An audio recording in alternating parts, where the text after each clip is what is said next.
Breathe in and let the room grow quiet. Tonight, we follow a small traveler moving through a wide ocean of light, slipping near the sun, where color motion and chemistry become soft voices in the dark. We won't rush. We will listen the way stargazers do, counting gentle differences, watching thin lines bloom, tracing a path that bends by a breath. You may hear a blue whisper in the glow, feel how distance and warmth turn like tides, and sense the patience of method as a kind of lullaby. This is a science of stillness, filters turning spectra, unfolding dots on a star grid settling into story.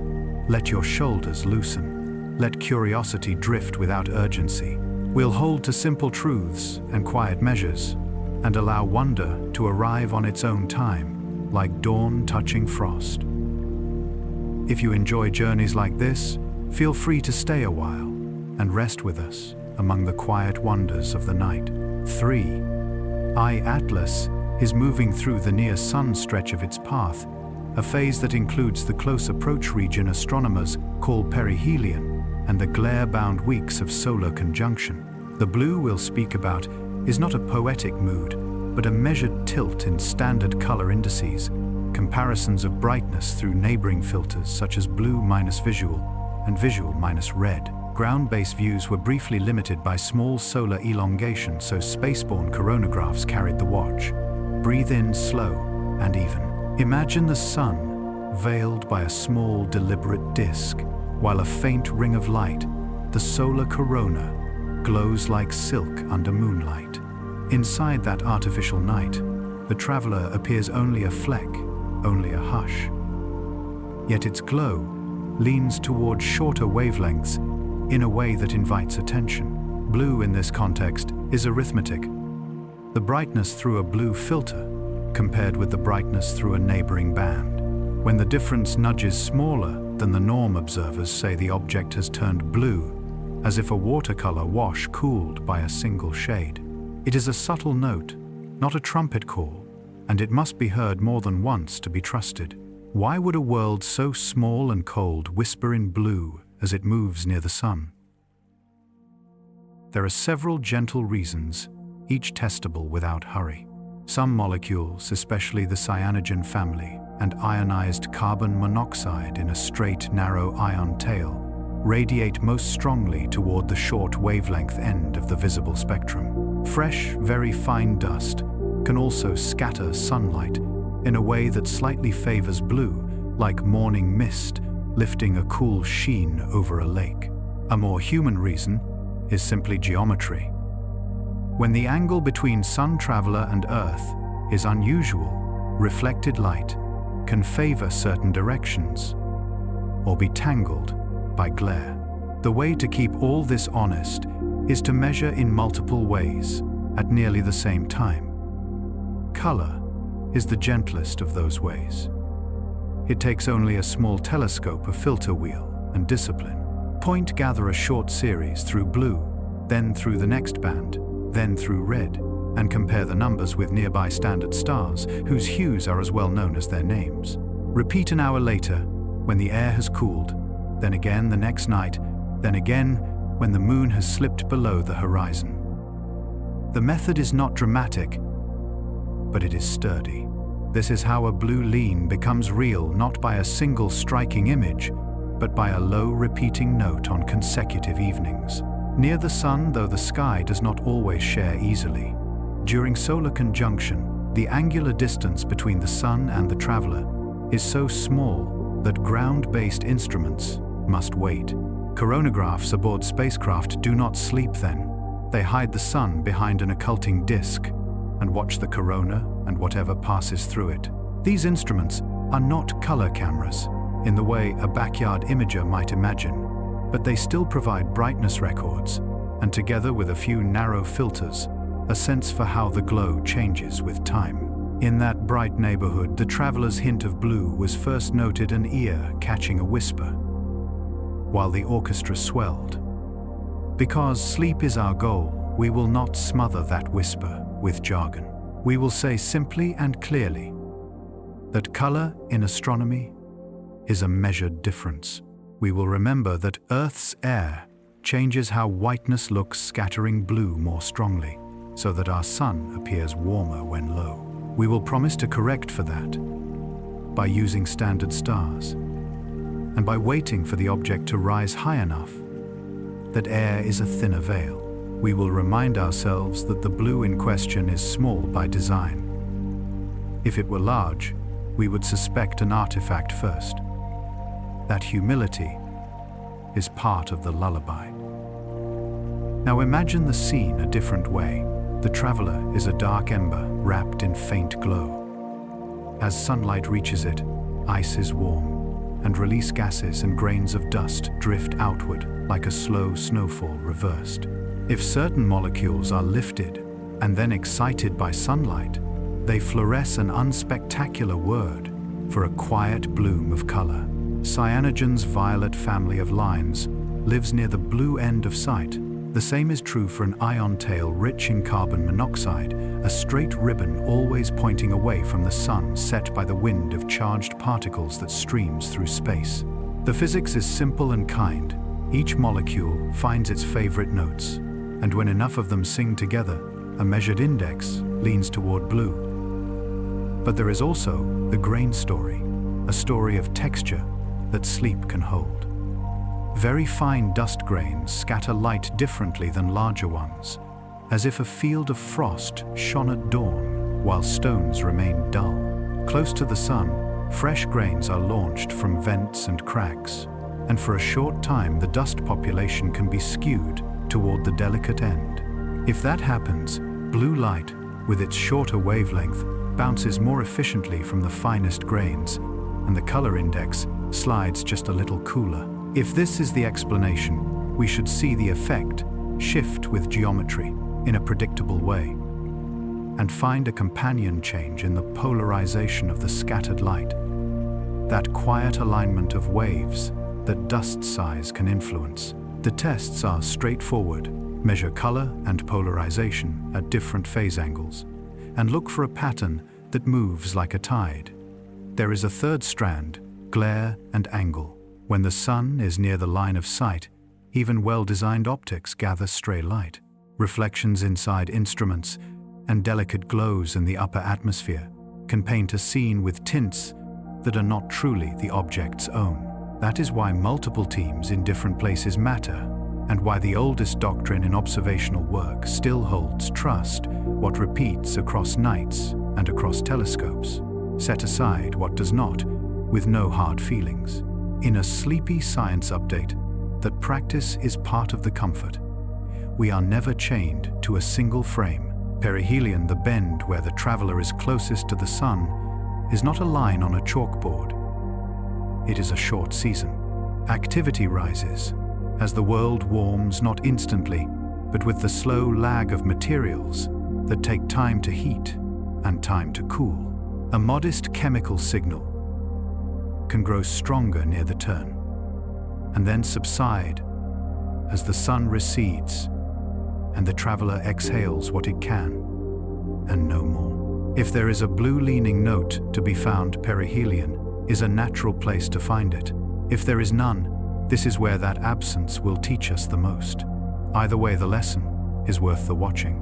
Motion will matter later, when astrometry resumes in earnest, and the measured positions of the traveler drift enough from a pure gravitational curve that modelers add a small sun-driven push to their equations. Chemistry will matter alongside motion, when spectrographs slit the faint glow and separate it into thin lines named for the elements and molecules that produce them. For now, we are simple by design. We are learning to hear a single measured color difference, and to keep that hearing honest. You might wonder how the body of the traveler, the nucleus itself, is faring in this warm part of its path. That is a fair question, and a gentle one. Many comets fray near the sun, when rotation, heat, and fragile structure conspire. Others hold together their surfaces, venting in manageable patterns that do not tear the whole. The presence or absence of large fragments will become clear as the object climbs away from the sun's glare and the night sky darkens. For now, we can say only that the glow appears coherent in the coronagraph frames, and that no train of obvious shards has demanded attention. That quiet sentence is for the moment enough. Let us place the information in a small, restful frame you can carry to bed. What happened? The object passed near the sun, in a geometry that briefly hid it from most ground-based eyes. A spaceborne watch reported behavior that suggests a slight tilt toward blue. Why it matters blue can be a signature of certain gases of fine dust, or of a geometry that runs light through the sky in an unusual way. Each possibility says something different about the traveler's surface and near-sun environment. What is next? Repeatable measurements of color from the ground as the object emerges from glare, accompanied when possible by spectra and by polarization, to separate gas from dust in a friendly way. Confidence modest now expected to grow if multiple teams hear the same note on multiple nights. Safety unchanged. The object poses no threat to our world. The tone remains gentle because science is at its best when it moves at the speed of care. There will be time for fitted curves, and for the faint metallic lines some comets reveal, even in cold light. There will be time to speak plainly about a small, steady, non-gravitational push if it appears, and about what sorts of venting or grain sizes could produce it, without tearing a delicate world apart. Tonight is only for the first lantern color, and for placing that lantern where it will do the most good, near the turn of the traveler's path, where sunlight and silence both have sway. Outside your window, the city or the countryside has its own soft spectrum. Street lamps, televisions, kitchen, clocks, the glow of a refrigerator. When the door opens and closes, each smears a little light into the air and then forgives it. Far above that familiar weather, the traveler breathes sunlight into a faint, cool note we may or may not hear again. If we do, we will thank patience and sequence and the method of comparing like with like. If we do not, we will thank those too, because a careful no is as useful as a careful yes when you are writing a map. In the morning, if you think of this again, you can picture a simple scene. A small observatory roof sliding open. A filter wheel turning with an almost inaudible click. A series of short exposures through blue, then visual, then red. A notebook margin where an observer writes the names of standard stars and the feel of the air. A small table that lists the color index for this night and the change from last night. A promise to repeat tomorrow. That is the heart of it. No flourish required. And now, as the universe settles once more into quiet balance, may your thoughts drift gently among the stars. Let your breath fall into an easy tide. Imagine a small telescope under a cooling sky. The roof has slid open. The mount hums softly. On the front of the camera is a wheel of glass filters, blue, visual, red. The telescope takes a short exposure through one filter, then turns the wheel with a whisper and takes another. The scene is unhurried because it has to be. Color in astronomy is not a feeling. It is a comparison. We learn what blue or warm means by counting how many photons arrive in one slice of the spectrum and how many arrive in the slice next to it, then subtracting one from the other. That difference, the color index, is the smallest voice in this story, and also one of the most honest. Everything rests on a simple idea: measure the object, and measure something known in the very same frame. Nearby standard stars serve as yardsticks. Their colors have been measured so many times with so much care that they act like anchor points in the night. If the traveler and a standard star share the image, the atmosphere that tints and dims them does so together.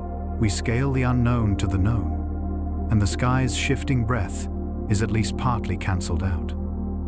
This pairing is not glamorous, but it is the foundation of trustworthy color. Air matters, and we treat it with respect.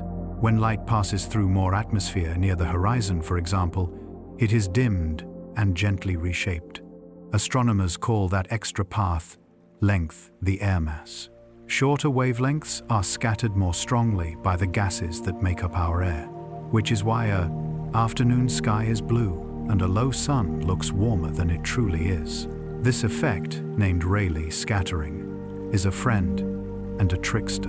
We account for it by favoring measurements when the object rides higher, by applying standard corrections, and most of all, by using those nearby standard stars. So the atmosphere's hand is the same across what we compare.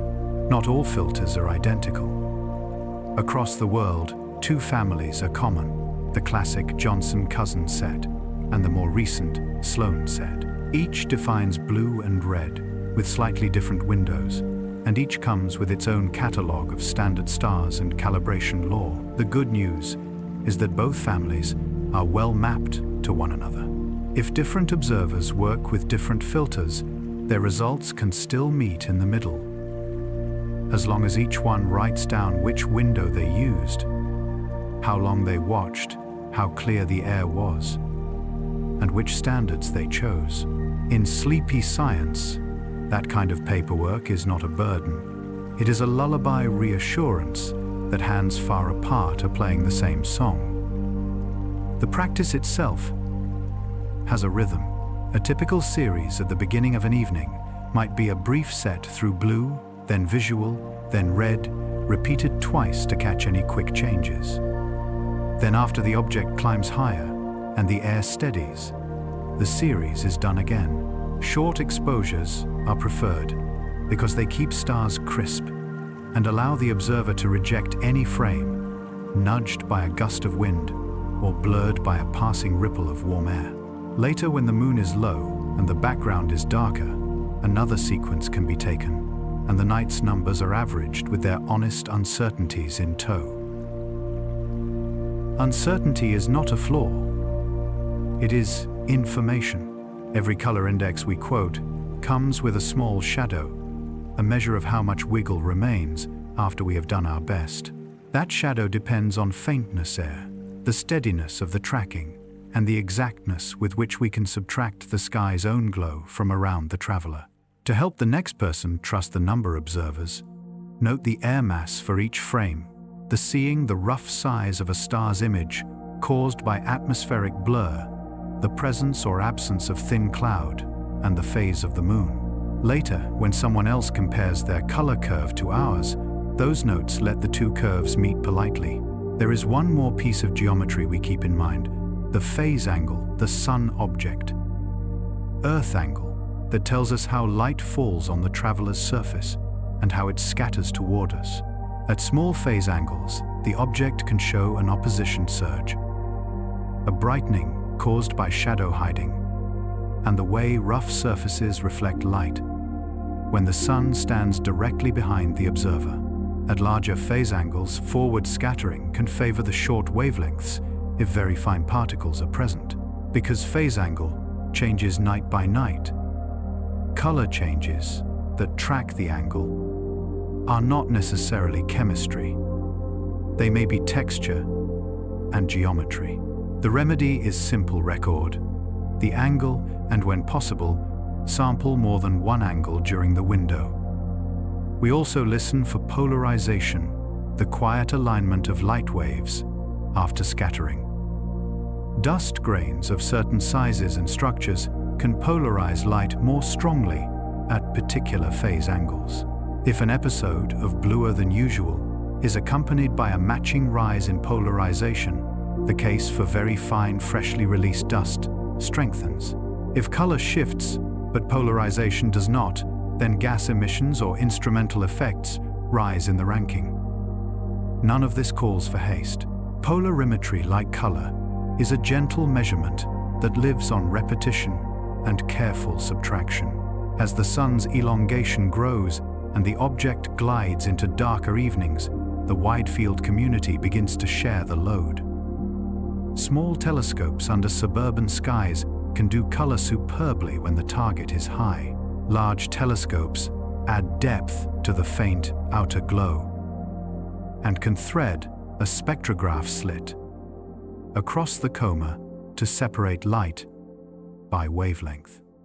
A citizen scientist can catch the nightly heartbeat of color in an hour between dinner and sleep.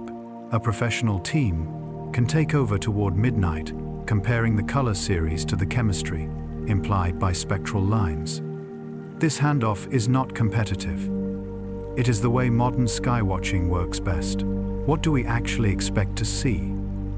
If the earlier hint of blue was real and tied to the near-sun season, the calm answer is a small, repeatable lean in the blue minus visual index, one that shows up on more than one night, and ideally in more than one instrument.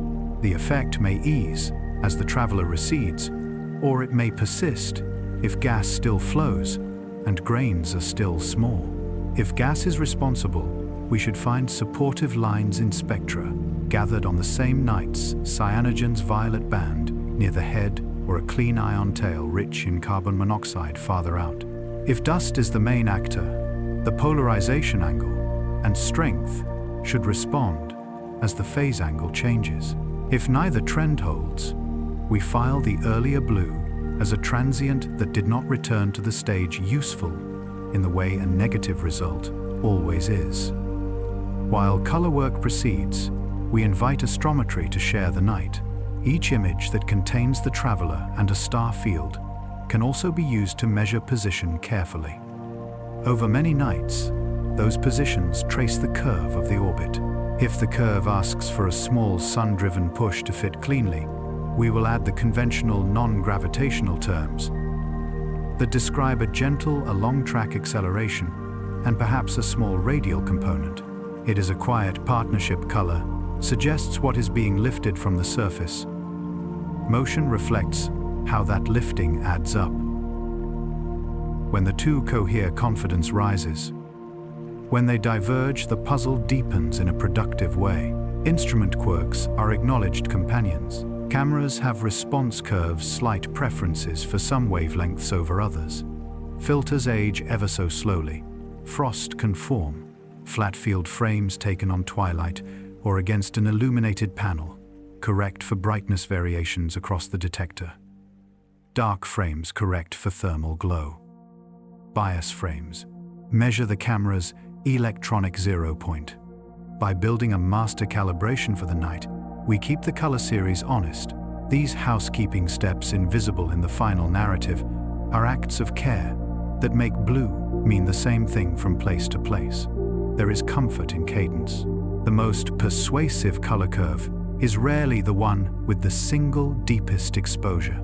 It is the gentle chain of short, consistent measurements gathered on successive evenings under similar conditions, each anchored by the same catalog of standards and the same method of measuring the traveler's brightness within a small, consistent aperture. The curve breathes, but it does not lurch. The uncertainties are similar from point to point. If the index shifts, it does so in a way that aligns with what the spectra and the geometry say. A lullaby has a beat, so does a trustworthy dataset. Objectivity is a manner as much as a method. We avoid large adjectives. We report differences as they are not as we wish them to be. When a frame is compromised by wind, we set it aside without drama. When two reductions disagree, we check the inputs and document the path back to harmony. If a night yields no color at all because the object was too low or the moon too bright, the logbook still gets a line, no measurement. The absence of data is part of the picture too, and protects our later analysis from the illusion of continuity where none exists. For you listening in a quiet room, the details can settle like slow rain. What matters is that blue means a small testable tilt in measured brightness between neighboring filters corrected for air tied to reference stars and repeated until it is either confirmed or retired. What matters is that this work is being done deliberately as the traveler leaves the sun's veil, so that whatever happened near perihelion can be seen in context rather than in isolation. What matters is that several kinds of measurement will be invited to the same evening color spectra position, so that conclusions are collective, not lonely. Here is the simplest picture to hold a sequence of 3 notes: blue, visual red, played gently, then played again a little later, then played again the next night. Each time the instrument is tuned against nearby stars. Each time the air's touch is written down. Each time the numbers are entered with their small shadows. If by the end of the week, the blue note is a touch stronger than the norm, and the spectra from one of those nights carry the right faint lines, and the orbit fit asks for the smallest extra push you would expect from sunlight warming an irregular surface, then we will have the beginning of a coherent song. If not, we will still have learned the key, and that knowledge will serve us in the chapters to come. To end as we began, there is no danger here, only patient measurement. The sun is a teacher that warms and reveals. The traveler is a student that responds according to its materials and its map. We are witnesses taking careful notes. The gentle pace is not an affectation. It is how reliable color is made. Let your shoulders soften. Let your eyes grow heavy. The filters will turn without you. The stars will wait for your morning. First door gas that glows. Some molecules and ions prefer to sing in the short wavelength end of our sight. In Comet Comets, the cyanogen family can contribute a cluster of lines, often called the violet system. Closer to the straight needle-like ion tail, ionized carbon monoxide tends to radiate in the blue, tracing a narrow ribbon that points away from the sun, like a compass needle set by the solar wind. If gas is the cause of a blue leaning index, the diagnosis is kind: slit the coma with a spectrograph and look for the expected lines where they should be. Near the head, you would expect cyanogen's features to rise above the continuum if enough of that molecule is present. Farther out along a straight tail, short wavelength ion signatures should become clearer. Color alone suggests. Spectra confirm. Spectroscopy is precise in a soothing way. Light is spread into a rainbow so thin you can count the bright needles that belong to specific transitions. A line that appears at the same place night after night within the measurement's small uncertainties is not a guess, it is a name. If our traveler's hint of blue was gas-driven, at least some of those names should show up. If they do, we have a measured path forward. Track the line strengths over a few evenings. Note how they scale as the object recedes, and compare their rhythm to the color index. Concordance color bending toward blue as the lines rise, easing back as the lines fade, builds confidence without needing big adjectives. Second door dust that scatters. Dust comes in families of sizes and shapes, from grains small enough to drift with a whisper of light, to pebbles heavy enough to shrug at radiation pressure. Very fine grains freshly lofted by sunlight can scatter short wavelengths a little more efficiently than long ones, nudging the object's measured color in a cooler direction. When the dust story leads, we expect a partnership with polarization. Scattering can align the waves of light, and the degree and angle of that alignment depend on grain size porosity and the phase angle, the sun object Earth geometry that changes a little each night. A bluish tilt caused by fine dust should arrive with a matching change in polarization that follows the phase angle in a predictable way. Polarimetry sounds technical, but its spirit is simple. After scattering light can prefer to vibrate in one plane a touch more than others. A polarimeter senses that small preference and writes it down as a percentage and an angle. If fine dust is the reason for a bluer index, we look for a modest rise in polarization that tracks the changing phase angle, and we look for it close to the head where fresh grains gather. No single measurement seals it, repetition does. 2 or 3 quiet nights with similar behavior and similar conditions will do more for truth than one extraordinary frame. Third door geometry and glare. Near the sun, light can do mischievous things. Scattered sunlight within an instrument, faint reflections between lenses, and the sky's own glow can tint a scene in ways that do not belong to the object. The phase angle can enhance forward scattering, altering the balance of light we catch, especially when grains are small. Even the opposition effect, the brightening that happens when the sun is almost directly behind us, can fake a color change if we are not attentive to calibration and angle. The antidote is straightforward. Observe the object at more than one phase angle and use different instruments under different skies. What belongs to the traveler should persist. What belongs to a particular angle or optic will fade when the setup changes. We can now set a small objective table, 3 plates, and matching utensils. If gas emission drives the blue, we expect short wavelength lines to appear where they should, and for color to lean more blue on the very nights, those lines strengthen. If fine dust drives the blue, we expect polarization to rise with phase angle in a way that dust models can reproduce, even if spectra show little gas. If geometry or glare drives the blue, we expect the tilt to weaken or vanish when the phase angle and sky conditions change. And we expect different instruments, reduced carefully, to disagree with the one that first reported the effect. None of these paths requires debate. Each is a direct test you can do with quiet attention and time. Because we aim for sleep, not spectacle, we can talk about smallness without apology. The blue hint is expected to be modest, a few % shift in a color index rather than a flood. That is science behaving normally. Natural scenes are painted in delicate tones. This is why cotemporal measurements matter so much. A small color change that appears on the very night, a small spectral line grows stronger, is together more convincing than either change alone. One quiet tone plus another quiet tone can make a clear chord. There is also comfort in expectations.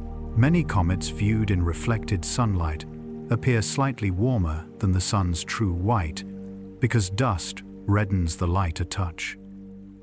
That is the baseline. A traveler that leans blue invites us to ask why it deviates from the baseline. It does not demand that we abandon the baseline. In most cases, a simple combination, modest gas emission or unusually fine grains for a short season, will explain the curve. We will know this is so if the line strengths and polarization behave with phase angle and distance the way our best models say they should. Let us visit those models briefly but gently. For gas, the brightness of a given emission band depends on the number of molecules being excited and the efficiency with which sunlight pumps them. As the object recedes from the sun, the flux should fall in a way that follows the available energy and the expanding volume of the coma. For dust, the degree of polarization, as a function of phase angle, follows a family of curves that reflect grain size distributions and roughness. Fresh, fine grains tend to follow a path with a more pronounced peak at intermediate angles. Observers need not solve equations by hand to use these expectations. They only need to note the angle, record the night, and compare their points to the family of curves already in the literature. When a traveler falls on the usual track, we exhale. When it does not, we lean closer. Objectivity is as much tone as technique. In notes and in narration, we favor verbs like suggests, is consistent with, and requires confirmation. We talk openly about uncertainties, how faint the object was, how high it rose, how steady the air. We say what we did to keep the measurements clean, which standard stars, which apertures, which reduction steps, and we welcome disagreement among careful reductions as a chance to improve, not a contest. The mood is patient because the night rewards patience. Now imagine how these threads braid in practice on a single good evening. Early in twilight, a small team with a modest telescope takes a short color series, blue visual red, repeats it once, writes down the air mass, and logs a nearby standard star. Later that same evening, a larger telescope places a spectrograph slit across the head of the coma and records a deep exposure that reaches down to where the faint lines live. Around the same hour, a polarimeter collects enough light for a measurement at the current phase angle, noting also the sky's clearness and the presence or absence of thin cloud. At the end of the night, 3 tidy lines exist where there had been none. A color index with its small shadow of uncertainty, a plot of spectral intensity with labeled lines and limits, and a polarization point with an angle. Each line alone is modest. Together, they have posture. Suppose those 3 lines say in their quiet ways that the traveler is a little blue, that certain lines near the short wavelengths are a little stronger than noise, and that polarization rose a little at tonight's phase angle. None of those littles is decisive alone. Together they are a direction. They point to grains and gas sharing the work just as theory would allow near a warming Sunday. Suppose instead that color leans blue spectra are quiet and polarization behaves in an ordinary way. Then glare, or a quirk of geometry, moves up in the ranking. And the best course is to revisit on a night with a different phase angle. The decision tree is simple and humane. At each fork, we choose the branch that asks the fewest new assumptions and offers the most repeatable test tomorrow. We also hold space for negative results, and we hold them gently. If the next week's color series settle back to a warmer norm, if the shortwave spectral lines do not appear even when the target is high, and if polarization does nothing out of the ordinary, as the phase angle swings, then the earliest blue becomes a brief weather event in the data. That is not failure. It is how we learn which hints have roots and which were leaves in the wind. Many truly interesting stories have a chapter titled "Nothing Happened Again," and those pages teach us which pages are rare. For those listening who prefer a single picture to carry to bed, take this 3 lanterns on a low table. The first lantern is color, an index built from counts, not impressions. The second lantern is spectroscopy, thin lines like needles, each a named voice. The third lantern is polarization, a small compass showing the preferred direction of scattered light. You do not need to remember the names of the lines or the shapes of the curves. You only need to know that when 2 lanterns brighten together, and especially when all 3 do, the room's shape becomes clear without anyone raising their voice. As you settle, remember also the boundary conditions that keep us honest. Phase angle matters, air matters, instruments matter. We diminish their influence by pairing measurements in time, by sharing data with complete headers, and by repeating on different nights at slightly different geometries. That discipline sounds like work, but it feels like peace in practice. The routine anchors the mind. The repetition lets the truth rise without hurry. What awaits us after this chapter is not a twist, but a continuation motion. If gas is lifting and dust is drifting, sunlight is delivering a small, steady push that can nudge the traveler's path in ways our best orbital models can measure.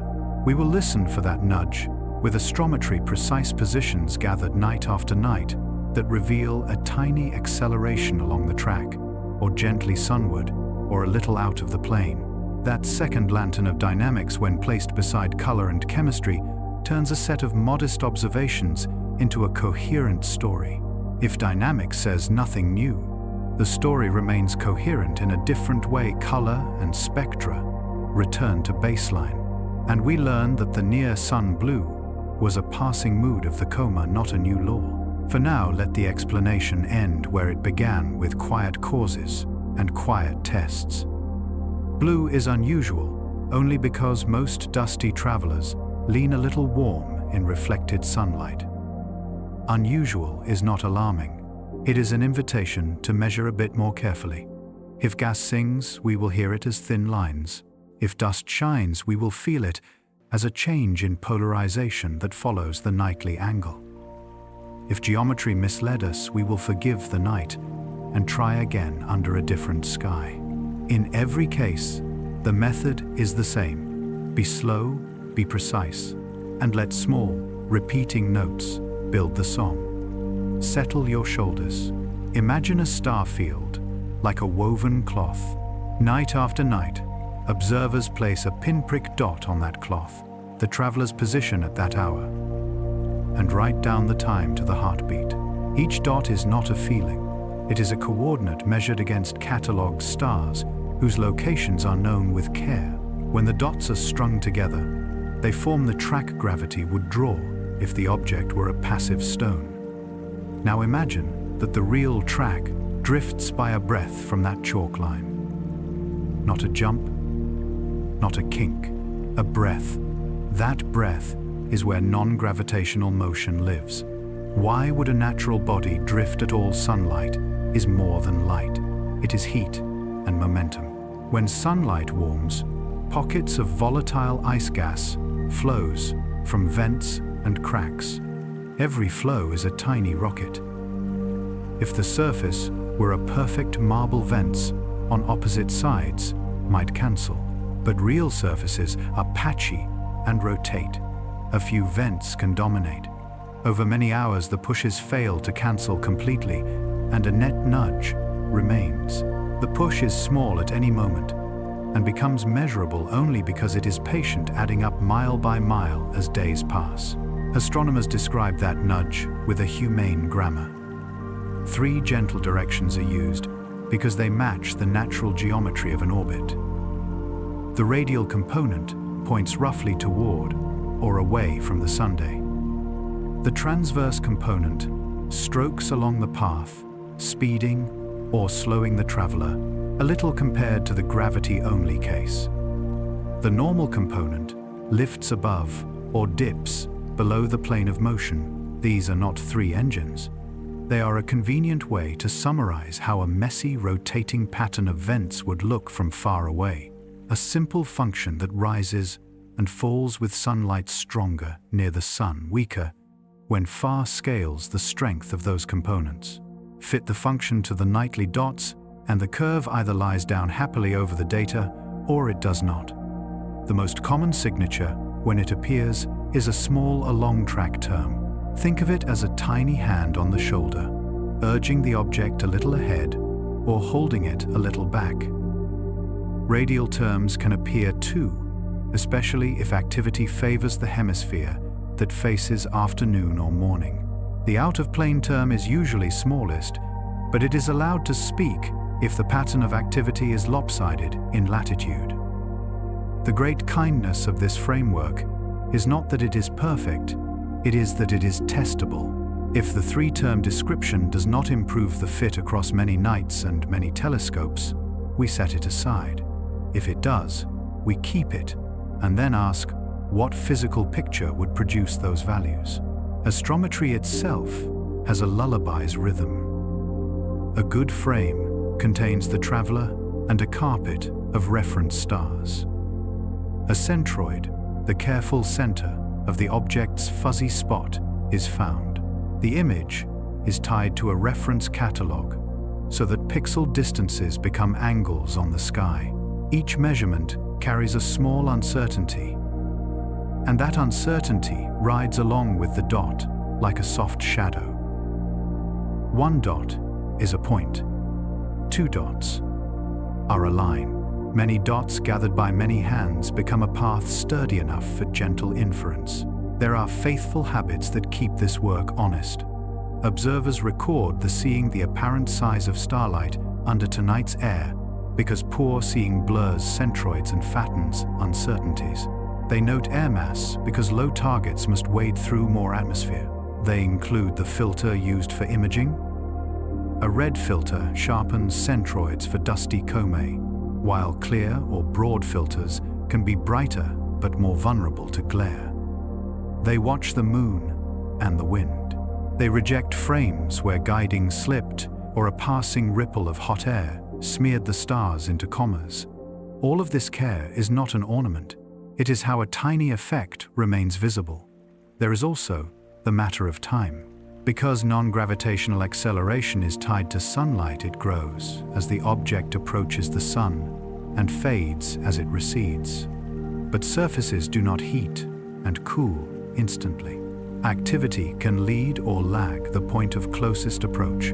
A model that assumes perfect symmetry about perihelion may fit poorly if the real surface wakes more easily after noon than before noon, or faces the sun at a tilt that gives one hemisphere a longer morning. In practice, this means we try modest variations of the standard function that controls how activity scales with distance, and we keep the one that makes the residuals, the little differences between prediction and dot, most featureless. Radiation pressure deserves a calm aside. Sunlight pushes on dust grains with a force that matters for sand-fine material. It draws the dust tail into curves and plumes. On a compact nucleus, though, that pressure is usually tiny compared to gravity. Unless the body is extremely light and broad, more leaf than stone, the direct shove of photons does not bend its path enough to explain a steady drift. When we model the motion of the nucleus itself, we treat radiation pressure as part of the environment for dust, not as the main actor in the orbit. That separation helps us stay objective when a beautiful tail distracts the eye. Rotation opens another quiet door. A rotating venting body can have activity that breathes with local morning and evening. If a vent points sunward during part of the rotation and away at another, the net push can vary on the rotation period.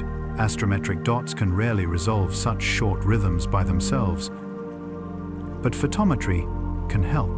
If a light curve brightness plotted through the night shows a repeating pattern at the same time that the orbit fit asks for an along track, push the two together. Paint a friendlier picture. There is venting, and its rhythm likely favors a specific longitude.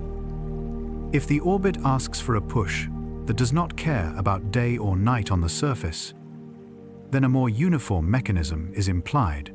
The test is gently practical. Gather light curves and positions in the same hours and ask if they keep time together. What would make us trust a non-gravitational solution for 3i Atlas? Not one night, not one telescope. Confidence comes from consistency.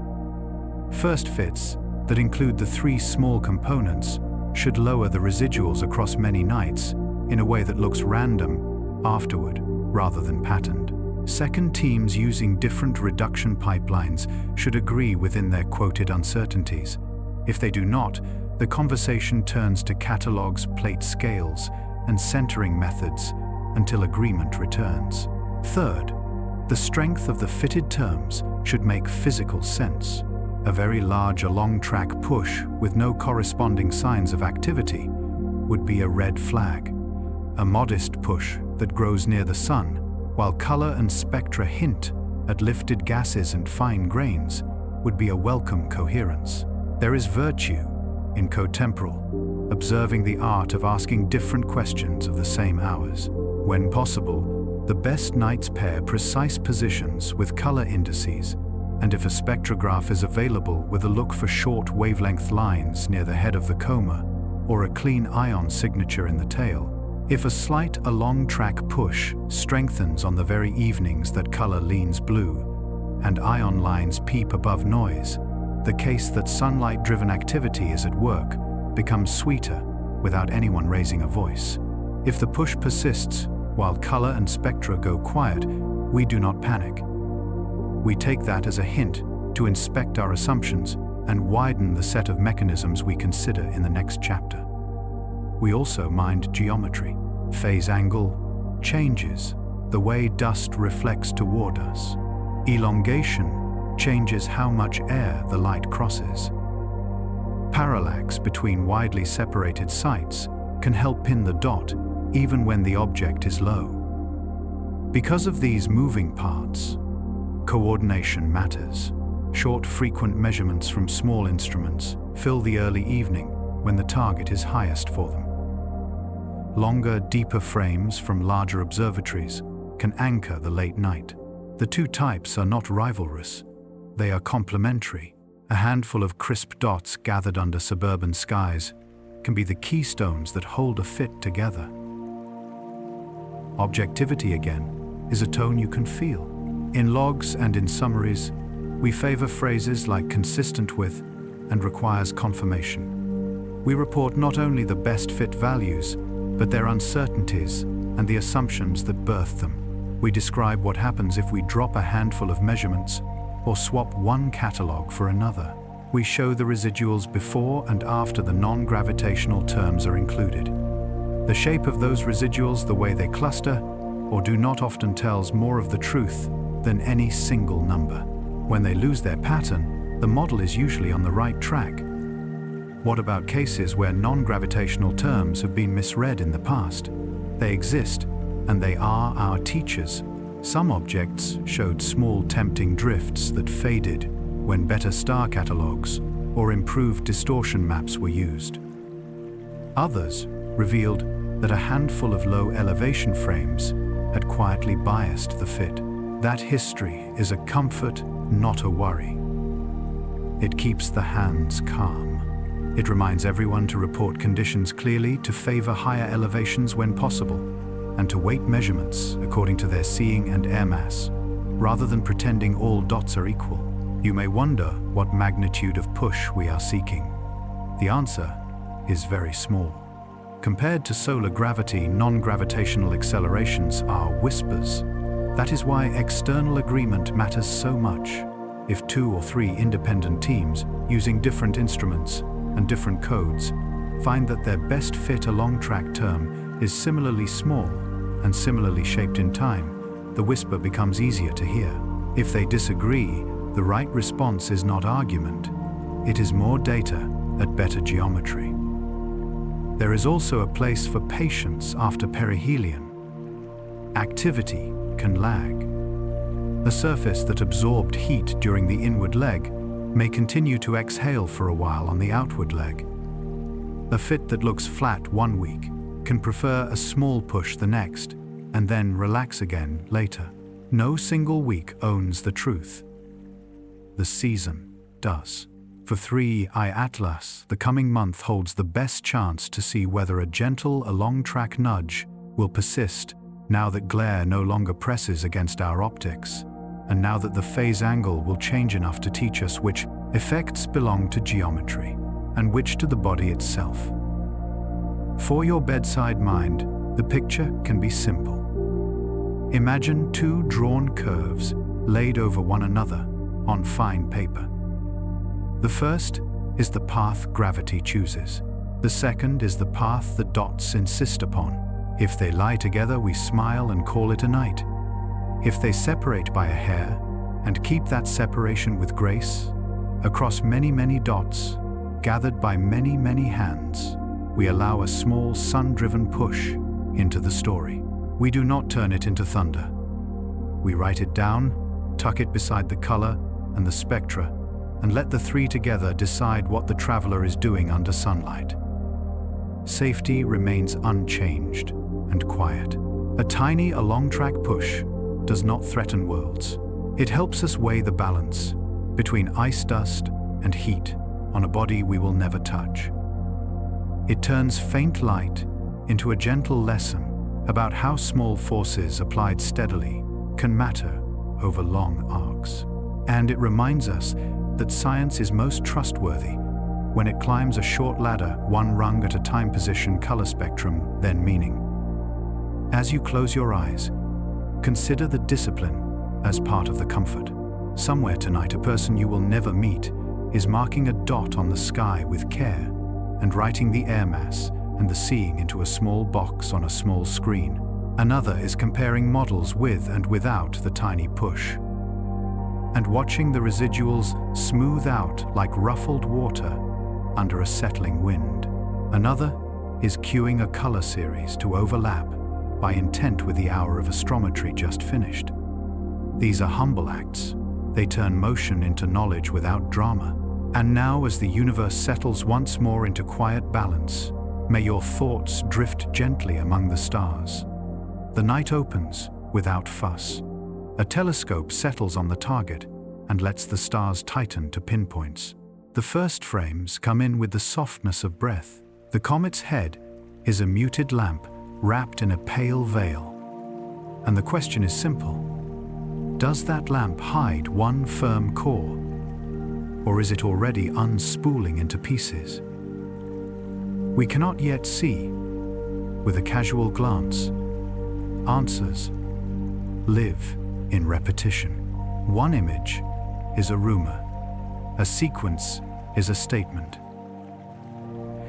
The core of the work is light, shaped by gravity and heat. Sunlight warms one hemisphere more than the other, and vents on the warmed side exhale thin gas that drifts outward and carries fine grains with it.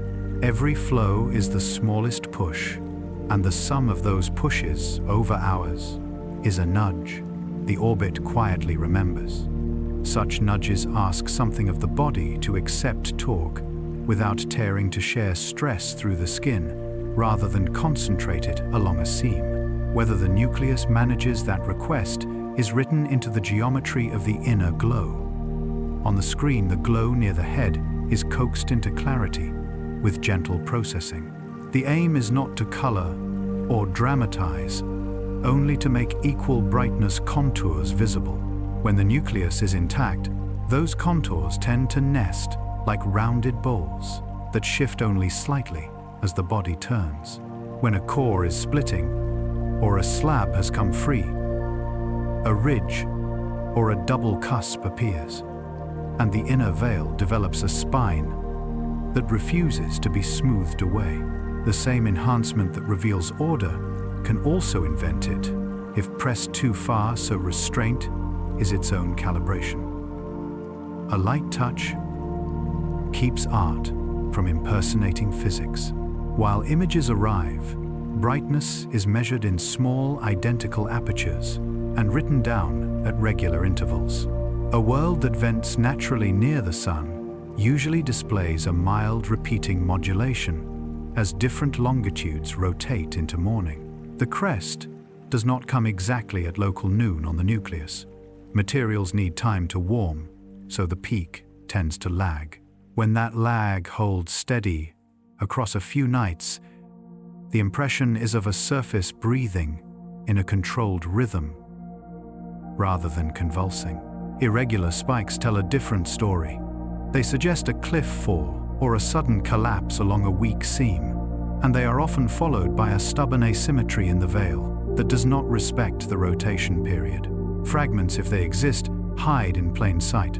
The eye hopes to catch them, but a better partner is subtraction. Two frames aligned and scaled are subtracted so that stars vanish and what moves remains. Dust forms smears that expand and fade. Genuine companions stay crisp and keep their small distance with dignity over the minutes between exposures. If a tiny bead shows on one differenced frame and disappears on the next, it was a wrinkle in the air or a misalignment. If it holds its place on 3 or 4 in a row and then shows again an hour later, the note in the logbook becomes more serious. Even then, cautious words serve best. The seeing might have sharpened, the wind might have steadied. Uncertainty belongs beside discovery, like a margin beside a page. Uneven venting can torque a nucleus faster, and a faster spin tests the cohesive strength of the outer crust. A change in the light curve period across weeks would be the most elegant signature of that torque doing real work on the body.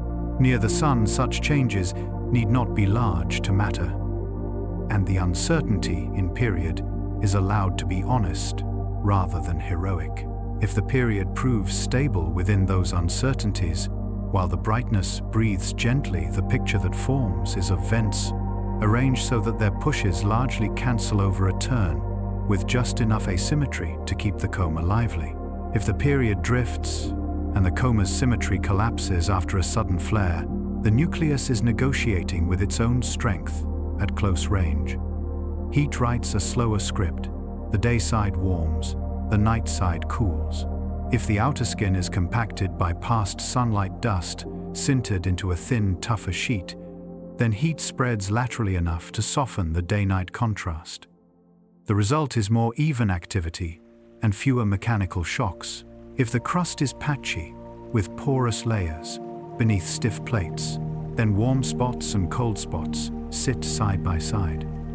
Stresses build along their borders as the sun climbs and falls, and the body tests its own stitching with each turn. We cannot feel that strain directly, but we can infer it by watching whether jets favor fixed longitudes, whether the brightness peak arrives slightly late the same way each night, and whether faint fans appear and vanish in synchrony with the rotation rather than at random. Dust, too, leaves a signature of shape and scale. Grains recently lifted tend to be small, and small grains scatter shorter wavelengths more efficiently. If the inner veil looks cool in color and slightly stronger in polarization at the phase angles that favor fine texture, then the story sits squarely in the realm of ordinary physics, fresh dust, modest jets, and a nucleus that lets material go without sacrificing form. If instead, color has returned to a warm baseline, while the veil deforms in one direction with no respect for rotation, then geometry alone is unlikely to explain it, and structure moves closer to the center of the frame. None of these threads needs to be loud. A smooth set of inner contours, a light curve, with a small steady beat, and a repeated failure to find any companion points are together an argument by understatement. They say the body is holding posture under the sun's soft persuasion. When those observations are laid beside small signs of activity, faint, short wavelength lines in spectra on 1 or 2 nights, or a whisper of a long track acceleration in the orbit, they produce a consistent image. A modestly active nucleus distributing stress well enough to avoid tearing. The alternative picture would carry its own coherence, a jagged inner veil, abrupt brightenings that refuse any schedule, and tiny companions that keep a measured spacing along the path. That image would be interpreted plainly as structural compromise. Either portrait is learnable at the same leisurely pace. Neither asks for drama. An honest chapter admits its limits. Fragments smaller than a house can dissolve into the blur of atmospheric seeing, especially when the object rides low. A narrow jet aligned with the line of sight can imitate a second core in overly sharpened frames. A slight change in rotation period can hide beneath sparser sampling. Time is the remedy for all three. Shorter exposures, more of them, under a variety of skies, soften the air's tricks and bring faint order out of noise. Multiple observers at different longitudes fill gaps, so that a rhythm seen in one place can be checked before it drifts from memory in another. And all of those frames arrive with notes air mass seeing wind moon, so that later when patterns are weighed, rough conditions are not mistaken for restless physics. There is consolation in how gentle the required conclusions are. Near the sun, most small bodies do not need to be heroes or victims. They need only be plausible, dark, porous, carrying their heat, imperfectly venting where the landscape allows, and enduring, because the forces are modest when averaged over a turn. If this traveler fits that ordinary template, the night will say so by refusing to produce surprises. The veil will keep its roundness. The brightness will lift and fall by a thumb's width. The search for beads will come up empty with a yawn. A restful answer has its own beauty. If a surprise does arrive, if a neat train of sparks appears where haze should be routine, still governs the response. Positions are measured for each point. Their motion is checked against the primary head and against the background stars. Their brightness is followed as they drift. The words used to describe them are small candidates likely confirmed. The reasons to believe or to doubt are laid out where others can see them without guessing. Silence around spectacle is a form of respect for the data, for colleagues, and for the object itself. The same restraint keeps meaning in scale when imaging and light curves point to coherence. No mystery is needed to explain a nucleus that holds together while it sheds gas and dust. Inward sunlight, slow spin vents that do not line up at the same latitude, moderate heat flow across the skin. Any combination of these invites a soft, sustained push on the orbit without mechanical failure. It is a portrait drawn 1,000 times in the archives, and each time it remains quietly satisfying. To recognize that the same portrait is present again here is not to diminish this night. It is to place it where it truly belongs. When you close your eyes, keep one picture only. A small world turns. The day side exhales, and the night side rests. The inner glow stays round with the slightest of fans that return each time the same slope faces dawn. The measured brightness rises on schedule and subsides in patience. The field around the head is empty of companions, save for the usual specks that prove to be stars or noise when the frames are subtracted. The notes in the logbook stay calm, smooth contours, period steady within errors, no discrete fragments seen tonight, conditions fair. That is what integrity looks like from far away. It is not a headline. It is a sentence you can read twice and then set down. And if the next evening does something different, the same gentle method will be ready. New contours will be traced. A new series of brightness will be written. A new set of difference images will be built. The story will shift by inches, not by leaps, and the pace will remain compatible with sleep. Forces near the sun are steady teachers. The body under them is a patient student. We are witnesses with good manners, and our reward is clarity earned without haste. The night begins the way.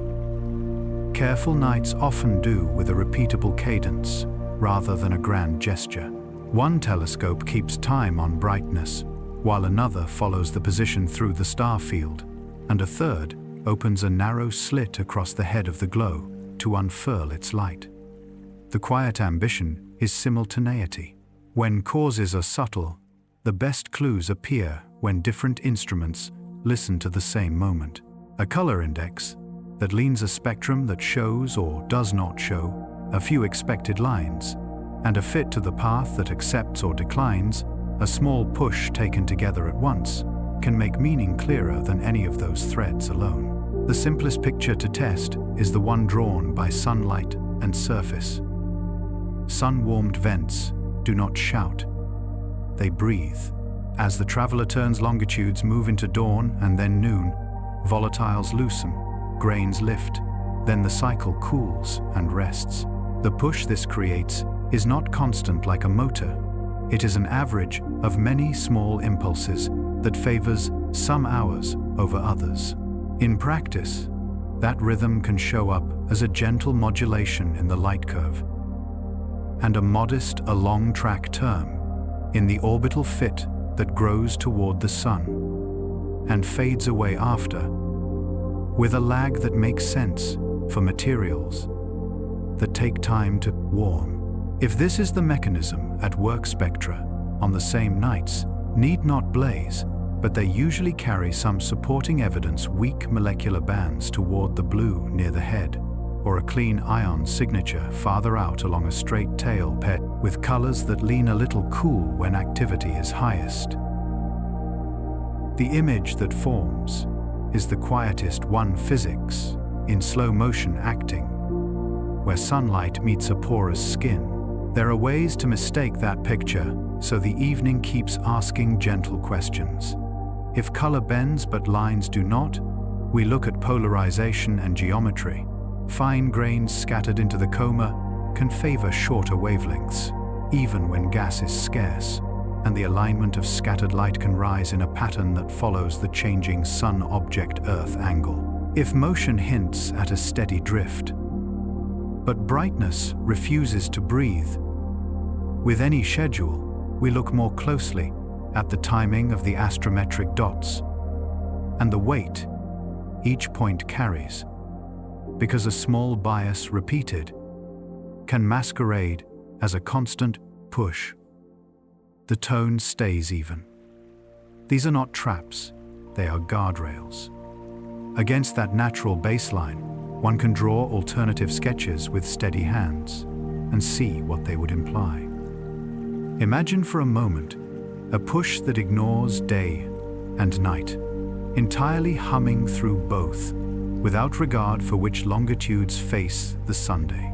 Such a push would write a particularly simple curve into the orbit one that pays attention mostly to distance from the Sun, rather than to the traveler's own rotation. It would not produce the mild metronome that surface activity enjoys, and it would make the light curve less useful for timing if observers still see a faint blue tilt on the nights when the push seems strongest.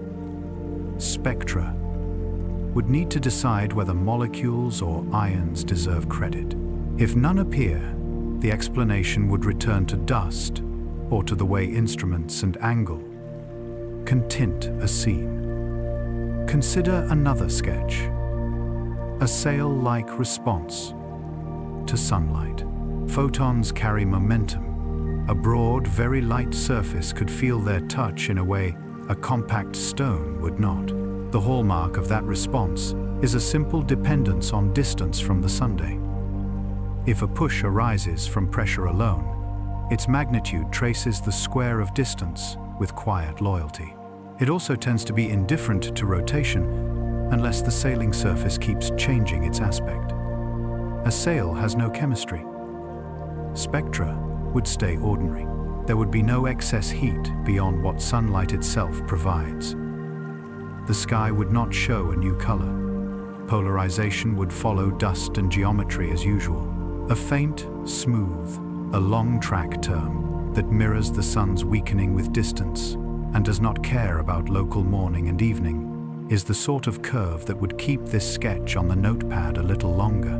Even then, a natural surface covered in very fine grains can fake part of the same behavior by spreading activity around the body. The way out is again concurrency.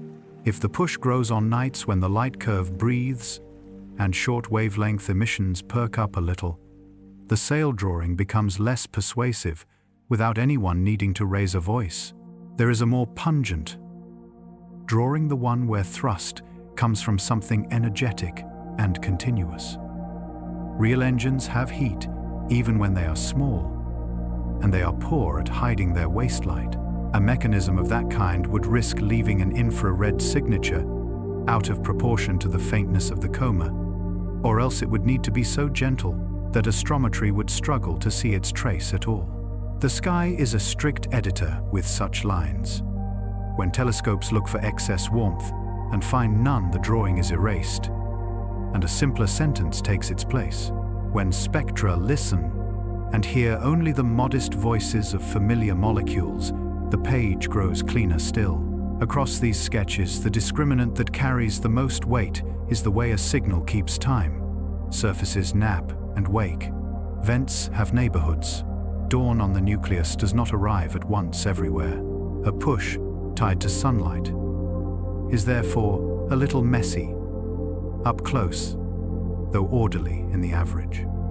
A push that refuses that mess entirely signals a different sort of order, and so becomes easier to test. If the orbit fit insists upon a nearly constant along track term, while the light curve remains flat within its uncertainties, and the color curve takes no interest in the nights of strongest residual, the three voices are not singing the same tune. Either the fit needs more careful weights, or the traveler is quieter than the model assumes, or a cause with a different sort of steadiness is at work. The response is not to argue. It is to watch the same hours again, with instruments tuned for the differences that matter. What helps the most in such moments is simple choreography. A small telescope takes fast photometry so that a repeating beat, if any, can be seen on the same night that positions are pinned. A larger telescope uses a short slit to scan the head and the first arc of the tail, so that any short wavelength lines born of gas near the nucleus and ions farther out can be heard in the same hour. The astrometry itself is gathered under high elevation, so that air is thin along the beam, and each dot carries its honest uncertainty rather than a bravado number. By the time midnight leans toward morning, the night has drawn 3 lines across the page: brightness, spectrum, position, and their alignment or misalignment does most of the talking. None of this asks you to keep equations in your head, only images. You can picture the natural case as a breathing figure. Soft brightening. After local morning, on the nucleus, a small lean toward blue. When grains are fresh, or when ion light threads the tail. And a path that, when fitted, prefers a slow, a long track nudge that grows near the sun and wanes later. You can picture sail-like pressure as a quieter figure, a push that cares about distance more than time of day, almost no chemistry, and a color series that behaves like dust under ordinary angles. You can picture energetic thrust as a blur that cannot hide from warmth. Between these, the sky tends to favor the first image because it is what sunlight and porous surfaces do together. The comfort is that the other images would betray themselves quickly if they were true, and the tests to ask for those betrayals are well within the reach of coordinated, sleepy observing. Objectivity is as much an atmosphere as a method. The way we speak about these possibilities will not shift with excitement. We will prefer consistent with requires co-temporal confirmation and not supported by over thicker words. We will keep a special tenderness for negative results because a quiet no is a better compass than a loud maybe. If 2 nights at different phase angles yield color that refuses to lean, even when the fit asks for a push, geometry rises in the explanation, and the temptation to narrate novelty falls away. If spectra remain silent on the very nights when polarization says fine grains are present, then the dust takes credit and gas sits down. If a faint ion band appears on the evenings when the tail draws a ruler straight line away from the sun, then a small blue index has an honest friend. Each sentence shortens as the nights agree. There is room also for the gentle discipline of scaling. Effects that feel large at the telescope can be small on paper. A few percent change in a color index is a real thing. It is not a revolution. A milliarc-second shift in a plotted position can be a true nudge. It is not a headline. A spectral line that rises barely above noise, but does so twice in a row, is worthy. It does not have to sing. When the community writes about these things, the most persuasive pages are often the least adorned plots with uncertainties, descriptions of air and angle notes on which frames were rejected and why. In sleepy science, that simplicity is not just style, it is how trust is built. What follows from this chapter is not an announcement, but a style of attention that will make any later announcement unnecessary. If the natural picture holds the next weeks, we'll show a light curve that inhales and exhales with a modest, repeatable phase. A color index that bends a little toward blue when gases or very fine grains are most present. A spectrum that offers a few shortwave lines on the same nights. And an orbit fit that thanks a small along track term tied to sunlight and nothing more. If the picture refuses to hold, if steadiness without breath becomes the theme, and if co-temporal spectra remain stubbornly ordinary while the fit insists on a push that cares only for distance, then a different conversation is earned, and we will have the comparative evidence gathered quietly to hold it. For now, the most restful truth is that ordinary causes already account for subtle behavior near the sun, and that ordinary tests can tell similar causes apart. The traveler does not need to perform. It needs only to reflect and emit, to let gas and dust play their patient parts, and to move under gravity with the smallest of local footnotes. Our role is to keep the measurements co-temporal, to let different instruments listen at once, and to allow the agreement or disagreement among those instruments to do the work of discrimination. No race, no drama, just the soft arithmetic of repeated nights. As you drift, take a single tidy image with you. 3 lines share the same date: a brightness curve with a mild crest, a spectrum with a faint needle at the short end, and a series of plotted positions that lie closer to a model when a slim, long track term is added.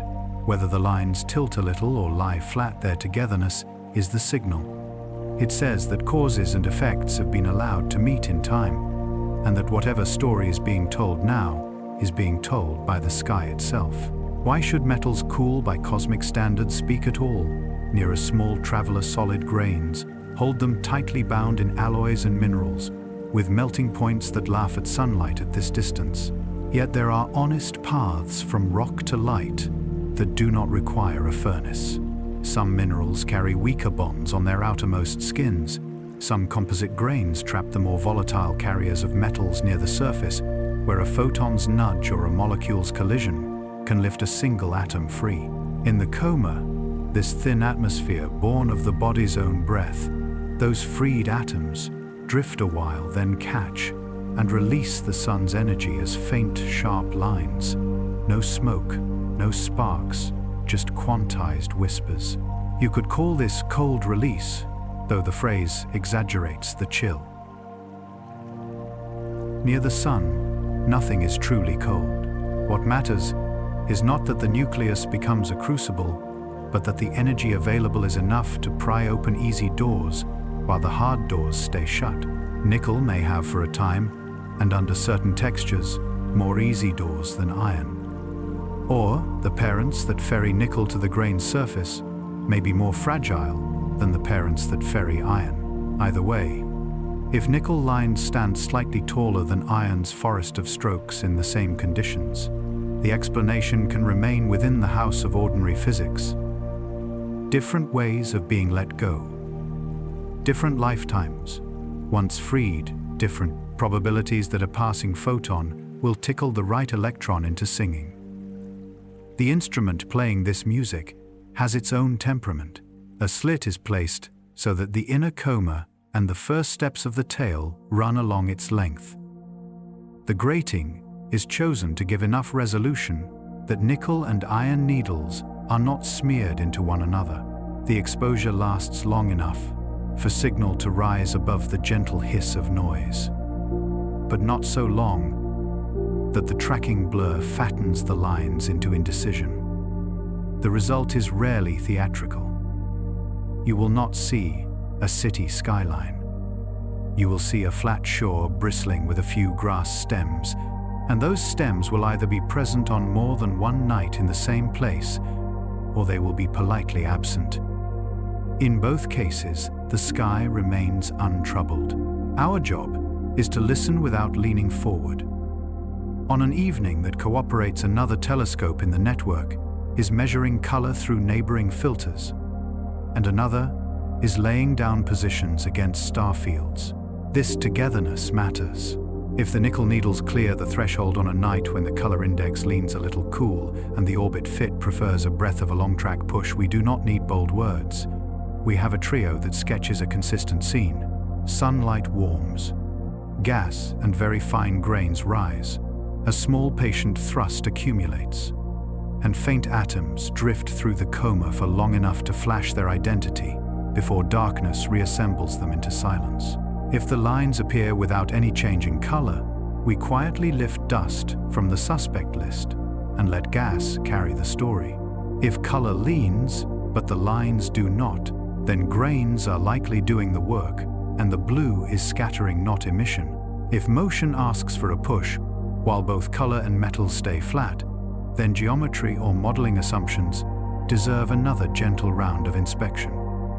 There is a comfort in the way metals behave over time. Freed atoms do not live long lives in the coma. They interact, they cool, they rejoin. That means their lines should respond to distance from the sun with a measurable rhythm stronger, when energy is more abundant weaker, as the traveler recedes and the flow slackens. They should also respond to the traveler's own turning, if the freeing is linked to particular longitudes. A slit exposure taken an hour apart on a good steady night may find the same needle taller after local morning on the nucleus and shorter closer to its local dusk. We do not demand this choreography. We only note that when it appears, it harmonizes with the natural song of vents and grains. You may wonder how we keep ourselves from hearing what we wish to hear at this low volume. The answer is to let the instrument be fussy and the analysis be plain. We insist on signal-to-noise ratios that do not flirt with imagination. We ask different teams to reduce the same frames with their own codes, and we prefer agreement within honest uncertainties over a single spectacular plot. We look for the same nickel line on more than one night and at more than one instrument, and we keep the air mass, the moon, and the seeing in our field notes, so that later we do not confuse the vagaries of air and light for the behavior of atoms. These habits are the lullaby beneath the numbers. There is a small human drama in watching a near-threshold line across consecutive evenings. On the first night, a prickle rises just above the noise. On the second, under steadier air, the prickle becomes a stem. On the third, the stem remains, but shortens as the phase angle slides and the distance to the sun grows. At no point does the scene become loud. It does not need to. By the fourth or fifth night, a page of slender marks tells a story that is both modest and secure. A certain atom is free for a season, and that season is tied to sunlight in the way we would expect. Comparing nickel to iron makes the mind eager for ratio. Ratios can be temperate friends if we treat them kindly. We do not need to jump from a difference in line heights to a claim about bulk composition. Gas phase ratios describe only the chemistry of letting go and the lifetime of the freed, not the deep recipe of the nucleus. A grain can be iron-rich and still release nickel more efficiently under a given texture and photon bath, or the reverse. By following the ratio through time night after night, rather than frame by frame, we learn the relative agility of the two elements in the coma's gentle churn. If the ratio drifts toward unity as the traveler recedes, it suggests that whatever labored to free nickel in sunlight is losing leverage. If the ratio stays askew even as activity falls, we ask whether different parents are at work, or whether the measurement is skimming different regions within the slit. The slit itself is a geography lesson. Close to the head, you are sampling the crowd of atoms and molecules still near their birthplace, where collisions and recondensation are frequent. Farther out along the beginning of the tail, you listen to a sparser air more honest about what survives the first few minutes of freedom. If nickel lines prefer the inner region, while iron refuses to rise anywhere, texture and parentage rise as likely explanations. If both show in the inner region, but only nickel lingers a little farther out, then nickel may be freer for longer under these conditions. The instrument does not opine. It only offers you two windows and waits for you to see the difference. How does this metal whisper connect back to the larger narrative we've been walking through in the dark, in the gentlest way? Earlier, we learned to read a small lean in color without assigning it a meaning too soon. Then we turned to motion and asked whether the path bends by a breath from gravity's rule when sunlight is strongest. Tonight, we listen to a type of chemistry that lives between those stories. If the color tilt the along track nudge, and the nickel needles all visit on the same evenings, and all fade together. As the object cools, we have a woven fabric that resists tearing by speculation. If one of the threads refuses to weave, if metals stay mute while color and motion cohere, we tighten the other two and let this one be quiet without letting our hopes fill the silence. We also prepare ourselves for the most ordinary ending, which is a modest yes, punctuated by long pauses. Many travelers offer the metal needles only briefly, if at all. It may be that this nucleus holds its metals tightly, or that the parents that carry them to the surface are rare. It may be that the spectrum is a little too faint under this year's air, or that the slit did not fall on the jet's thin thread, on the nights that mattered.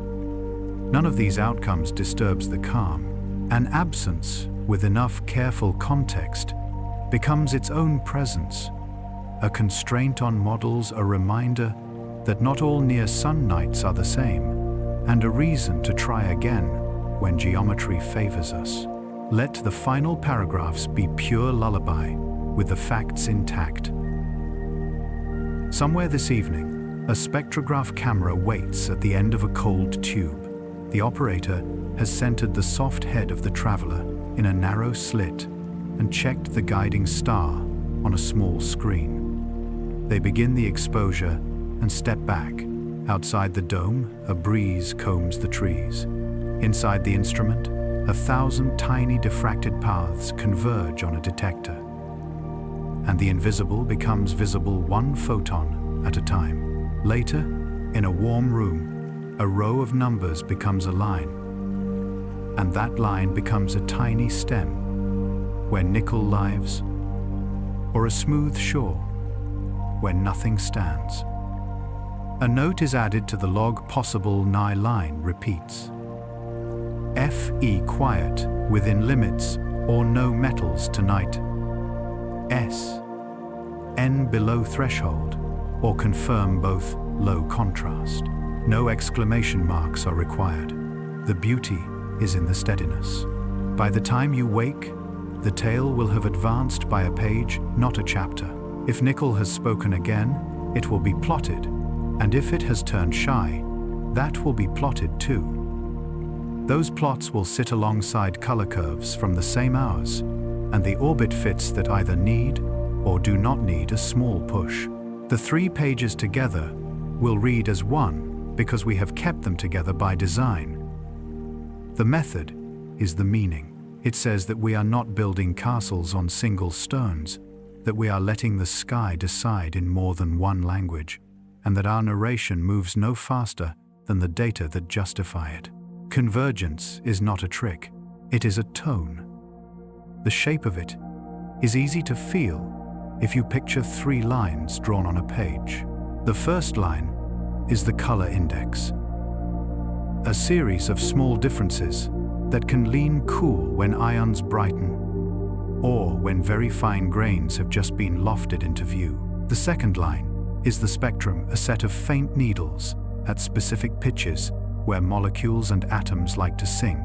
The third line is the fit of the orbit, where a well-behaved curve laid over the nightly dots may ask for a breath of a long track push to rest more smoothly. Each line by itself can be tentative. Each can be bent by weather, by angle, by instruments with personalities. Laid together, they correct one another's shyness. If the color line tilts on the same evenings that a short wavelength band rises, and if the fit prefers a small nudge on those very nights, then the 3 modest lines speak more clearly than any single bold one. Co-temporal work does another quiet service. It protects us from the mind's habit of stitching separate days into a story that never truly happened. A color curve from last week and a spectral feature from this week can be made to rhyme if we are careless with memory. When the rhythm is kept within the same hours, the rhyme is honest. It says, "This is what sunlight was doing to the surface tonight," not "this is how 2 different weathers can be stacked." Convergence favors the present tense. There are times the alignment is nearly musical. A color series through early evening shows the cool note deepen by only a few percent. The spectrograph, taken an hour later, records a faint line in the violet, shy but real. The positional fit that evening lays down with the smallest improvement when a gentle, along-track term is allowed. By themselves, each of those things is a maybe. Together, they describe a scene in which ice, light, and dust cooperate in the smallest ways. A scene that belongs comfortably to the world of comets, and not to the theater of speculation. To accept that harmony is not to dampen wonder, it is to honor what the night actually gave. On other evenings, convergence becomes valuable by declining to appear. The color series returns to a warmer baseline, while the spectrum stays smooth, and the orbit fit refuses to improve with any extra shove. Those are not empty nights. They are the commas in the sentence, the days when activity settled or geometry turned the wrong cheek. A record of nothing unusual, kept with the same care, tied to the same angles and elevations, protects us later from building patterns out of fog. Absences are part of convergence because they give the presences a contrast that keeps them honest. The geometry of the Sun-object-Earth triangle wanders a little each night, and that wandering is a gift. At small phase angles, backscatter reduces the contrast of short-wave emission against reflected light. At larger angles, forward scattering can exaggerate the contribution of fine dust. Watching the three lines change across that sweep is as instructive as any single evening's accord. If a slight blue lean appears only when the phase angle favors dust, and never when the slit reveals ion signatures, dust keeps the credit. If a faint ion band persists through angles that should mute scattered light, gas keeps the stage. If the orbital fit asks for a push only when either of those is visible, sunlight is likely the conductor. None of these lessons requires speech longer than a sentence. The plots do the talking, and they do it politely. Elsewhere, under other domes, the same approach has made hard things simple without theatrics. Meteor showers, for example, feel dramatic to the eye, but their science becomes gentle when radiant light curve and spectrum are bound to the same hours. The meteor's color carries composition. The positions map the stream. The lines announce species. Our traveler invites the same respect. Keep like with like in time, and a small truth grows heavier than a loud guess. Linkages among observers matter as much as linkages among methods. A series of short frames from a town's edge early in the evening can overlap with a mountain's spectrograph work.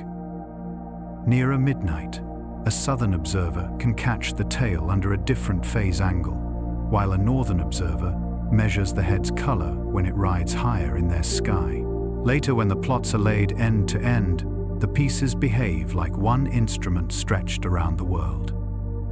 Convergence across geography calms the mind in the same way as convergence across technique. It says that the sky did not play a private trick on any one place. One of the more delicate gifts of this approach is that it keeps stories objective, even when they touch imagination. Suppose the along-track term stays a little larger than models of ordinary venting predict. Or suppose the color leans cool on a night when spectra insist on silence. Those mismatches are not invitations to drama. They are invitations to look for ordinary reasons. First, a calibration error in a filter's response. A slit placement that missed a thin jet. A weight in the fit that favored a low elevation frame. A phase angle that changed faster than the schedule allowed. Convergence usually reappears when these housekeeping steps are taken together, and when it does, relief feels exactly like peace. Even the idea of weight becomes tangible when methods agree. A single faint needle in a spectrum is a fragile thing, convincing to the trained eye, easy to doubt from far away. The same needle, supported by a color tilt and a small improvement in the orbit fit, becomes persuasive without changing its height by a single pixel. Agreement has mass. It settles the page. You might ask what all this alignment gives us beyond the comfort of tidy plots. It gives permission to be modest. A traveler that behaves like a comet near the sun does not need a glamorous narrative to reward attention. A consistent breath in the light curve, a faint but present short-wave line on 1 or 2 nights, and a whisper of a long-track acceleration that fades as sunlight softens, these are enough. They fill a page in the atlas of small worlds, with a map that is coherent and kind. They also place useful limits on what is not happening. No unseasonal chemistry, no unexplained heat, no motion that ignores day and night on the surface. There is value in a bounded story. It allows sleep. By now, the habit of convergence has set its own rhythm in your thoughts. You can imagine the color wheel turning through a short series, the spectrograph building a thin skyline, the position solver placing a dot inside a net of catalog stars. The 3 pages land on a desk together, with their notes about air and angle. The plots are not spectacular. They do not have to be. They match, or they decline to match, in ways that will be the same when you look again in the morning. The final service of this chapter is a gentle handoff to the next. The observing window ahead will not last forever. The object is climbing into cleaner air for some sights, while slipping lower for others.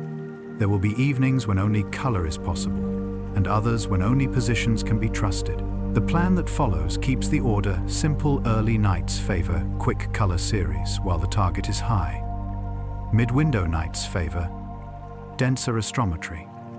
Darkest nights save space for deep spectra.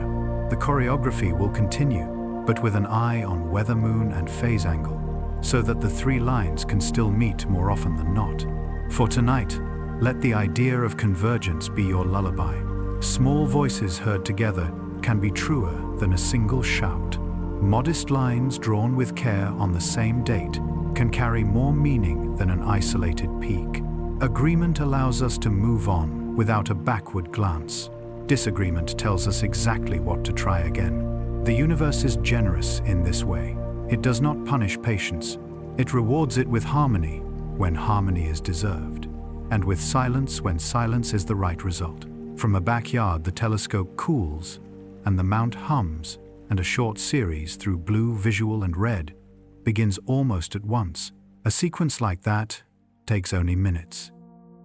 And its value does not come from depth, but from honesty.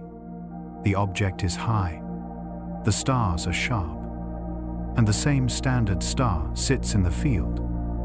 To keep color tied to something known, the observer writes the air mass and the feel of the air into a note steady, a little soft at the horizon. Moon still low, and turns the wheel again. There is no hurry. The window has reopened, to make room, not to demand speed. The geometry of the world keeps participating.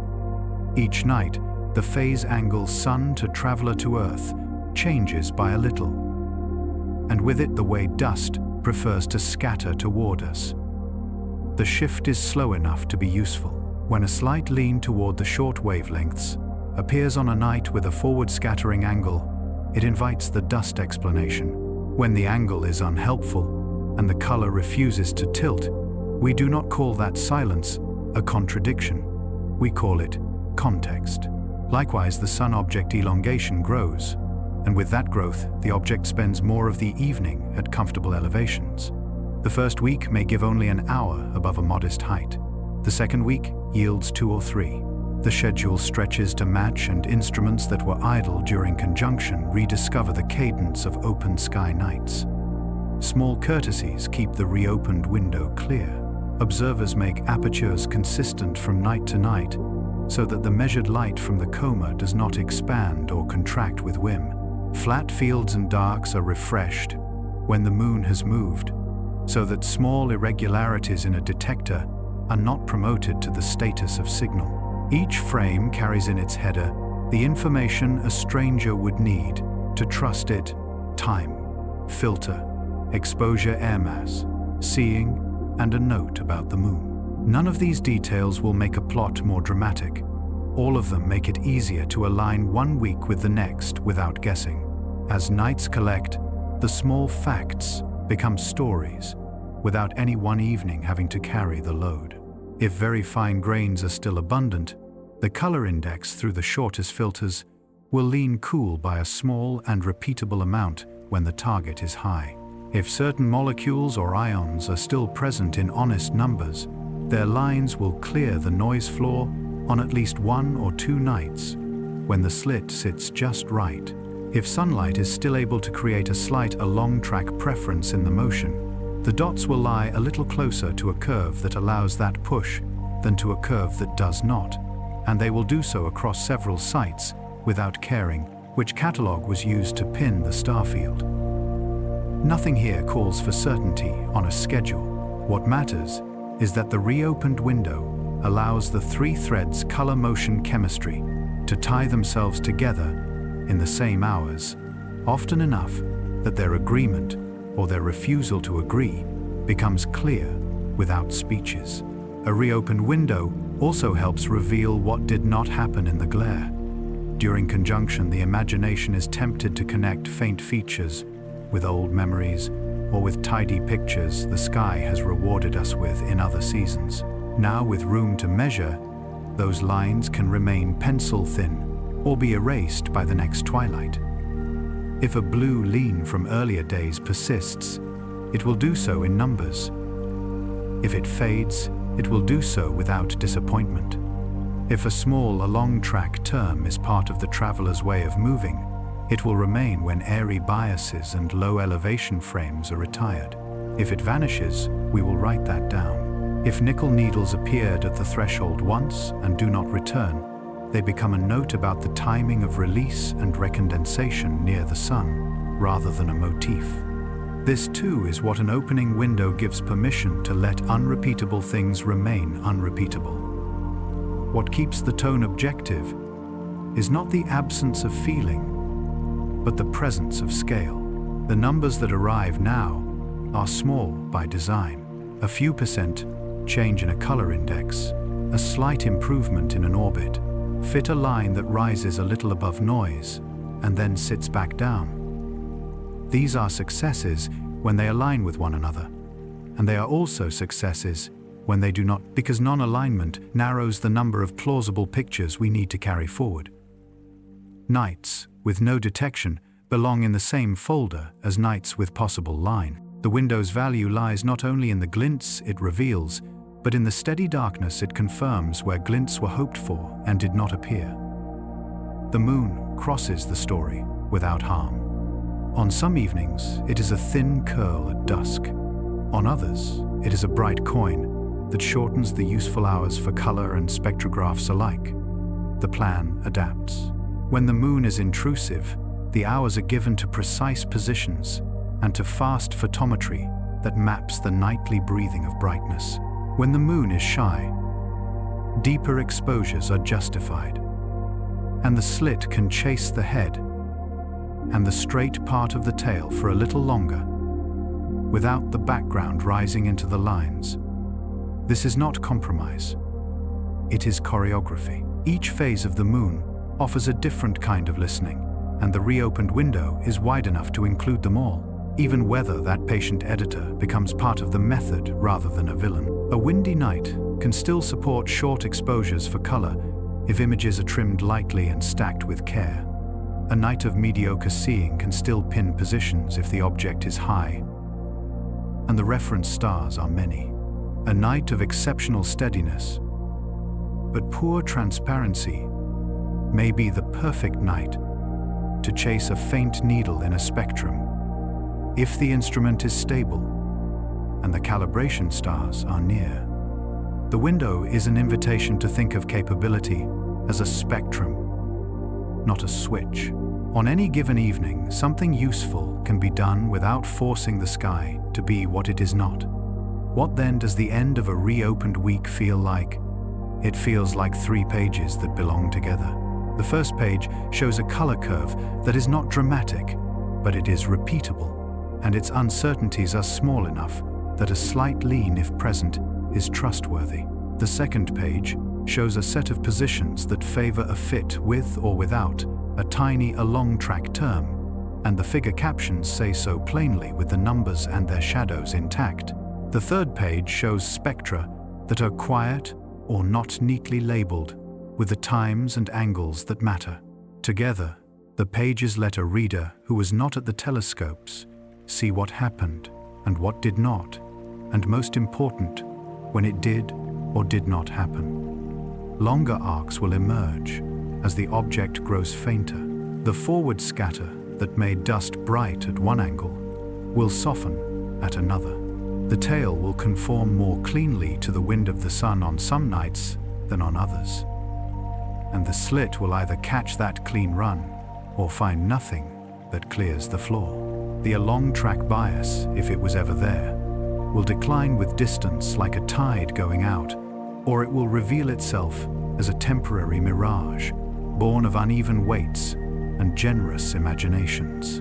None of these turns requires a change in tone. The window's gift is a way of proceeding that remains the same regardless of outcome. Measure the same hours with different ears. Report the numbers and their uncertainties.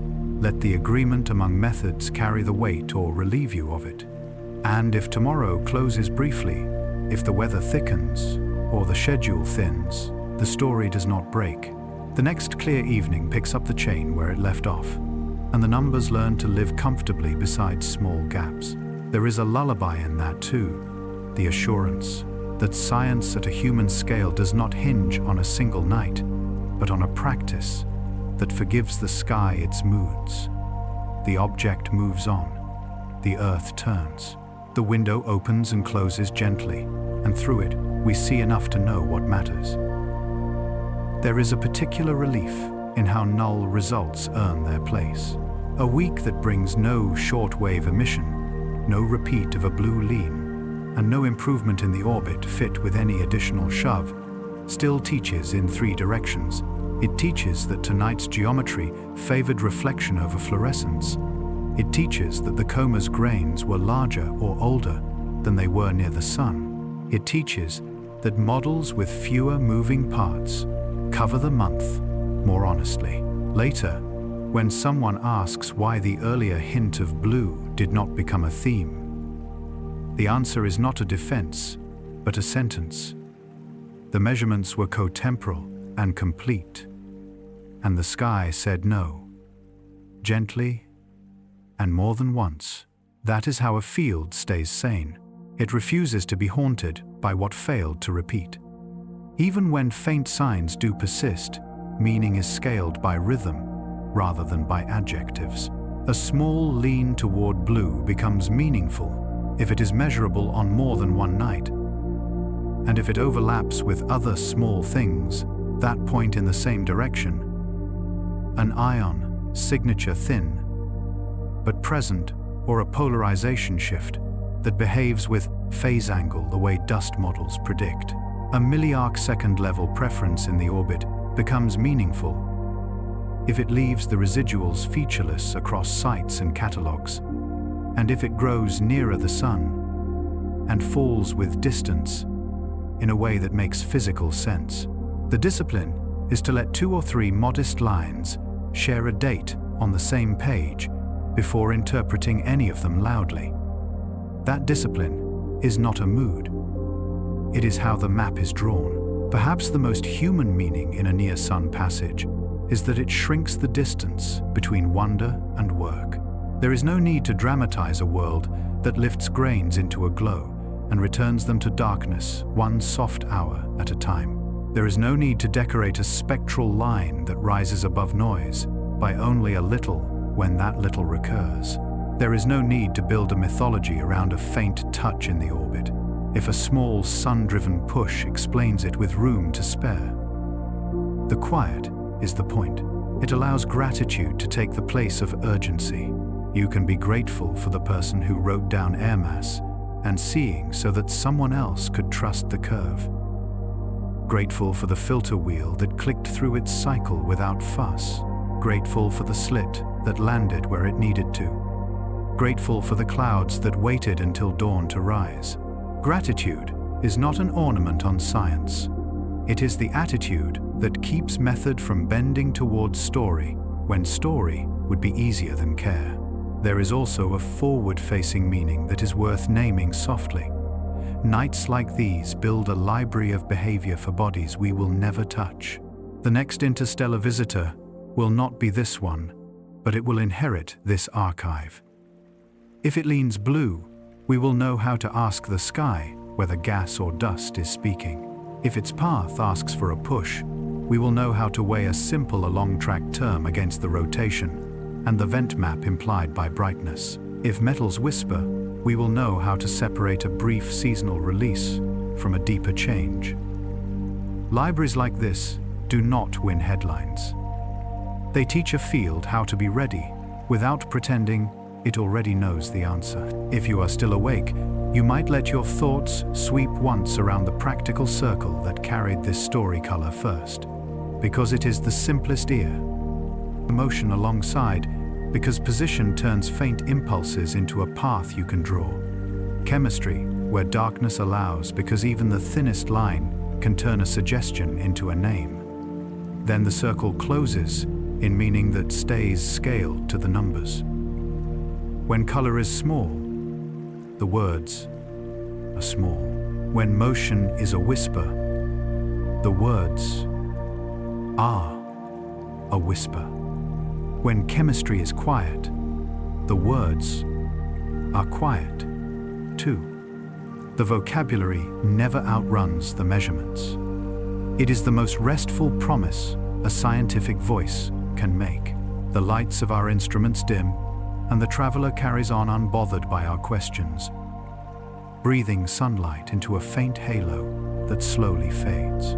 We have heard what the night would offer: small tilts in color, a hush of motion, the faintest needles of light, and we've set them neatly beside one another, letting agreement speak more than adjectives. In that care lies the comfort. The cosmos does not demand haste, only attention. Hold a last image as you drift a calm sky, a single curve laid smoothly over patient points, and the sense that understanding is a tide, not a spark. May gratitude settle like dew for the strangers who kept the watch and for the steady grace of ordinary physics. Rest easy, knowing the story continues in silence until morning. And if you'd like more quiet voyages like this, let curiosity guide your dreams and subscribe for gentle wonders that help you drift among the stars.